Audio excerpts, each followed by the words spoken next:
1, 2, 3. Hey. Selamat datang kembali di channel kami. Ya, jadi hari ini kita mau ngebahas tentang salah satu hal yang paling penting yang harus diurus sebelum kalian datang ke Swedia. Ya, dan ini tuh hal yang harus paling cepat ya, harus soal mungkin diurusnya, yaitu Residence Permit.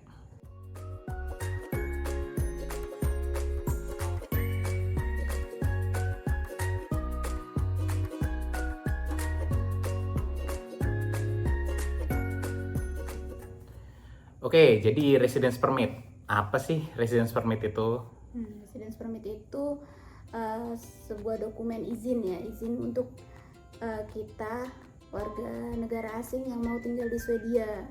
Jadi mirip sama visa ya. Mungkin kalau yang teman-teman udah pernah keluar negeri, udah familiar sama istilah visa. Nah, cuma bedanya Residence Permit Swedia ini kalau durasi kunjungannya lebih dari 3 bulan, jadi bikinnya Residence Permit, bukan visa. Nah, apa aja sih yang perlu disiapin untuk mengurus Residence Permit ini? Nah, yang pertama,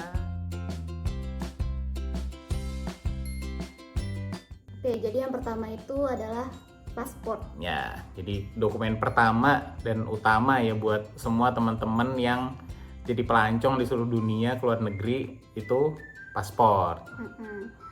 Kayaknya udah banyak yang tahu ya, hampir semua tahu kalau ngurus paspor itu harus datang kemana, itu harus datang ke kantor imigrasi mana aja yang terdekat sama kalian. Ya, jadi buat ngurus paspor itu dokumen-dokumennya yang diperluin itu ada KTP, ada KK, buku nikah kalau yang udah nikah ya, sama akta lahir anak kalau yang udah punya anak. Jadi karena kita ngurusnya buat bertiga nih, kita berdua sama buat si Dede.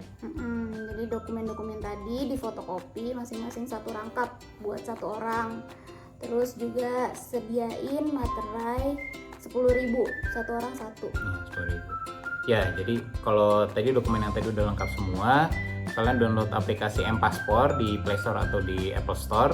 Terus di sana bakal diminta daftar akun dulu, diminta data-data identitas. Kalau udah ke input semua, ntar bisa pilih lokasi kantor tempat kalian ngurus, sama tanggal pengurusannya, sama bayar administrasinya. Kalau kita kemarin per orangnya 350.000 ya. Ya, itu paspor biasa. Nah, kalau udah daftar nih di aplikasi, kita nanti datang ke kantor imigrasi sesuai waktu yang kita pilih, kita jadwalkan. Terus tinggal ikutin aja alurnya, biasanya sih ke front desk dulu, terus nanti diarahin tuh kemana. Nah, kalau bisa datangnya pagi-pagi biar nggak terlalu banyak yang ngantri. Kalau kita kemarin jam 9, tapi beberapa kantor imigrasi tuh kayaknya ada yang buka jam 8 deh. Jadi kalau bisa ya sepagi mungkin sih. Kalau kemarin sih kita nyampe jam 9 gitu, nggak terlalu lama, jam 10-an udah selesai.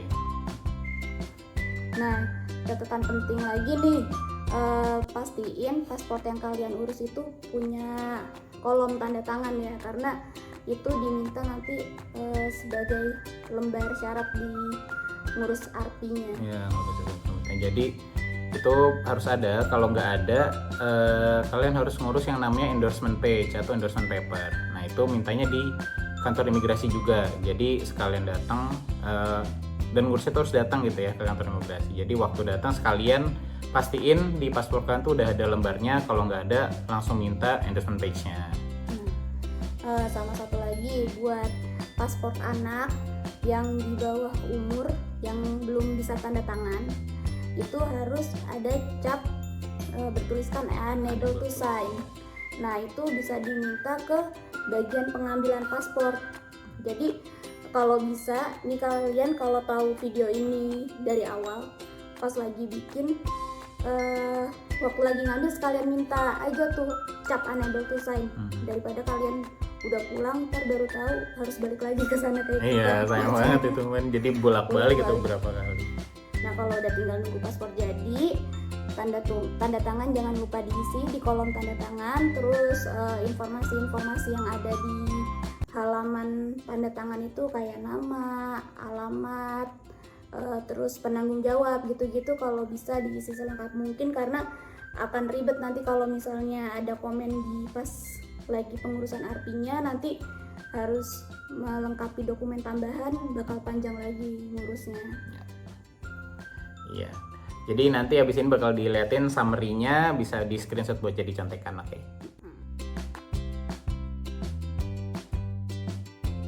Ya, jadi untuk persiapan selanjutnya adalah dokumen pendukung finansial.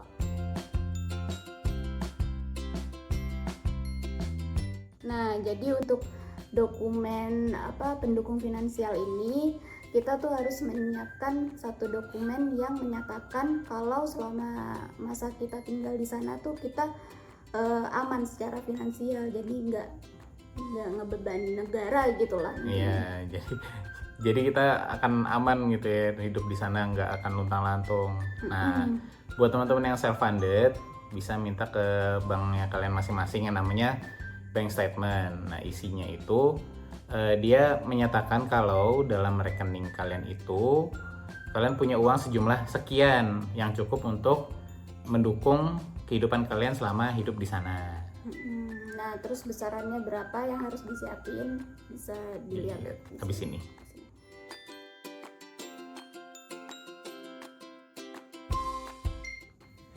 Ya, jadi perhitungannya beda-beda besarannya ya per bulan untuk pengaju utama, untuk pasangan, sama buat anak. Nah, kalau kasus kami ini berarti kita pengaju utamanya kan satu, aku, terus pasangannya satu si mama, sama anak satu si dede.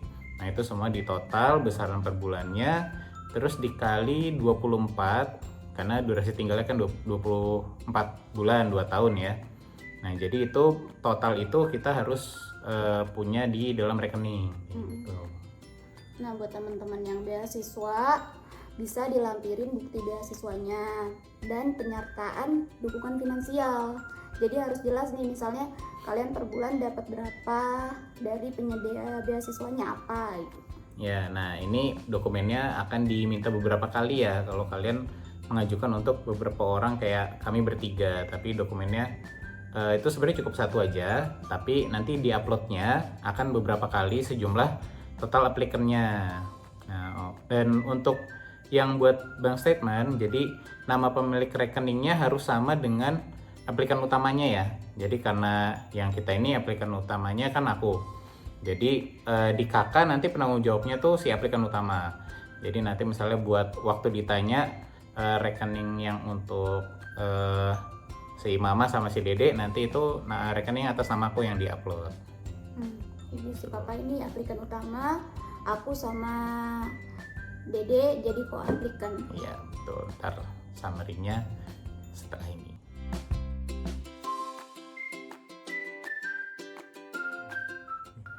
Nah, untuk dokumen yang selanjutnya itu adalah letter of acceptance dari universitasnya. Nah,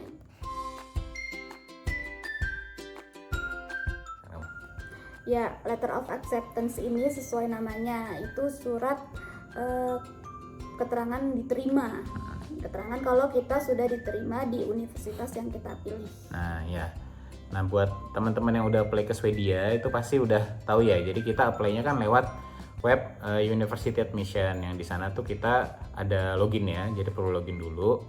Nah, kalau kita udah admitted statusnya, kita bakal dapat yang namanya notification of selection result. Nah, ini bisa di-download dari web dari University Admission. Nah, ini boleh di cross-check ke universitas masing-masing, tapi setauku dokumen ini satu-satunya. Jadi dari universitas nggak bakal ngeluarin lagi nih. Jadi nanti itu bakal dikirim di portal University Admission, terus nanti tinggal di-download aja PDF-nya buat nanti di-upload di web imigrasi.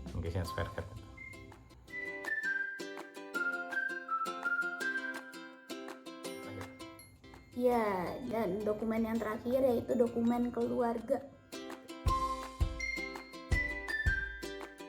Ya, jadi set dokumen yang terakhir itu dokumen pendukung keluarga buat kalian yang bakal berangkat bareng sama keluarga.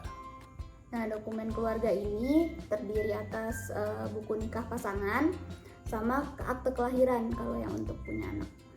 Dan semuanya udah harus berbahasa Inggris ya.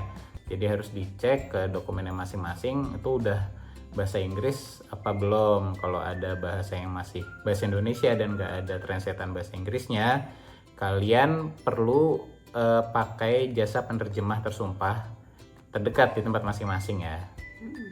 Yang sebenarnya itu online juga bisa sih. Ya, online juga bisa. Nah terus kemarin kita uploadnya cuma itu aja, 2 itu, buku nikah sama akte ya. Nah tapi kita siapin juga untuk kakak, kita translate buat jaga-jaga aja kalau diperlukan.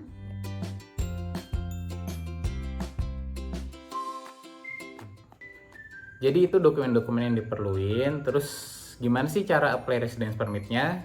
Nah itu caranya buka aja webnya di migrationsfairkit.si. Nanti ada ditulis. Terus pilih bahasa Inggris biar lebih cepat ya, kalau kalian bisa bahasa Swedia monggo. Terus pilih apply for, terus pilih permit for. Terus ada serangkaian form yang harus diisi. Sorry ya, nyontek nggak hafal. Nah terus ikutin aja arahan dari webnya, terus nanti bakal disuruh bikin account. Iya, nah nanti kalau udah, jadi kita udah ngisi form-form tadi, udah siapin upload dokumen-dokumen, nanti kita bakal diminta buat bayar administrasi. Kalau kemarin sih kita 3.750 Swedish krono atau 5,8 juta, dan ini bayarnya sih bisa pakai Visa ya, pakai cukup m-banking aja kalau kita. Nah kalau udah selesai di proses ini, kita tinggal berdoa aja ya, semoga lancar gitu kan, karena ini udah tahapnya udah tinggal bolanya di Migrationsverket sana yang di Swedia. Kita juga nggak punya kontaknya orang sana, gitu kan, emang nggak dikasih kontaknya secara legal gitu. Iya, dan kita emang tinggal nunggu aja. Dari orang embassy Swedia di Indonesia juga nggak bisa follow up. Jadi waktu di pre-departure event kemarin mereka juga bilang gitu, kalau udah selesai, nah ini udah di tangannya imigrasi Swedia nih, kita cuma bisa track progresnya aja di Migrationsverket. Ntar kalau dokumennya udah tepat, semuanya udah bener, terus udah terproses sama Migrationsverketnya, nanti akan dikontak untuk bikin visit appointment di embassy di Jakarta, embassy-nya Sweden. Untuk nanti kita harus foto sama biometrik. Iya betul. Nah kata orang embassy-nya nih, biasanya kalau udah sampai di tahap ini harusnya akan granted. Nah grantednya itu kapan? Katanya sih nggak lama. Kemungkinan ya kayak seminggu 2 minggu lah. Iya. Ya itu beda-beda tiap orang ya. Nah kalau udah granted, nanti kalian bakal dapat email kalau udah aplikasinya sudah granted. Nah kalau udah dapat email berarti sudah secara resmi diterima sama imigrasi Swedia, kita sudah dapat izinnya. Tinggal tunggu kartu ARPI-mu buat sampai di kedubes Swedia di Indonesia. Nah kartunya ini nanti perlu buat diambil dan dibawa sebagai identitas selama tinggal di Swedia. Nah kalau timelinenya itu kemarin kita setelah apply di aplikasi nih, kita baru dapat email notifikasi untuk visit ke embassy itu 3 minggu setelahnya. Nah setelah itu kita biometrik, habis itu kita dapat email grantednya tuh kurang lebih 4 hari kerja lah. Nah 1 minggu lah kurang lebih. Terus habis itu kalau kata petugas embassy-nya, dari kita dapat email granted itu sampai kartunya sampai di Jakarta, jadi dari kita dapat email granted itu kan kartunya dicetak dulu di sana, terus habis itu dikirim ke Indonesia, itu maksimal katanya ya 1 bulan sampai di sini atau 4 minggu lah. Terus habis itu kita harus ambil ke embassy-nya si kartu identitasnya itu. Iya. Nah jadi kalau udah granted, bisa silahkan rencanakan tanggal kepergiannya kalian masing-masing ya. Jadi kalau kita sih kita kasih spare 2 mingguan untuk tanggal keberangkatannya. Jadi kita waktu granted tuh kebetulan pas ada promo, jadi kita langsung beli tiket ya. Kita langsung beli tiket, kita kasih waktu 6 mingguan lah totalnya dari tanggal notifikasi granted. Iya, dari tanggal granted sampai ke tanggal keberangkatan. Ya jadi ada satu kerandoman nih tapi nih dari Migration Certificate-nya itu kalau sekarang pas kita lagi take video ini tuh kita statusnya udah sampai kartu identitasnya di Indonesia.